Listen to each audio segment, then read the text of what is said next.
Freaks and Geeks may not have spawned a fortune in syndication fees. It's hard to sell a series that lasted 18 episodes, but it did spawn something even better, a generation of Hollywood comedy greatness, says Canadian director Brent Hodge. Hodge's film Freaks and Geeks, the documentary, is being screened at the Calgary Underground Film Festival this weekend. We're talking Paul Feig, Judd Apatow, Jason Segel, Jake Kasdan, Seth Rogen, Busy Phillips. Hodge said Wednesday in an interview with the Homestretch, "We're talking some massive stars. I think the enduring success of a show that got cancelled after one season is really because of these actors and how they kept going." Oddly authentic Freaks and Geeks, an oddly authentic show about high school life that was part comedy and part awkward, first aired on NBC in 1999, a time when network TV didn't really have a clue what to do with it. Since its cancellation, Freaks and Geeks has gone on to be voted one of Time magazine's 100 greatest TV series of all time, one of Rolling Stone magazine's greatest television series, and was picked up by Netflix, which aired all 18 episodes back in 2013. "What went wrong was it was a network show and it shouldn't have been," Hodge said.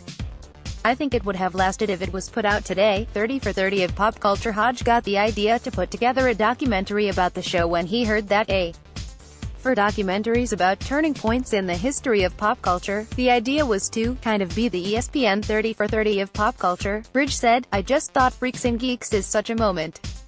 It's such an incredible show that no one got to see, but we all know about it." When Hodge approached the show's creators, Feig and Apatow, they liked the idea, they gave us the blessing, and once you get those two powerful men to sign off to doing sort of the official Freaks and Geeks documentary, everyone followed, Hodge said. That included all those cast members who'd grown up to be busy movie stars. They all loved the show, the cast themselves. The only thing we had to do was work around some schedules, but everyone was in. Hodge said, "That's another big part of this show. They all love the show.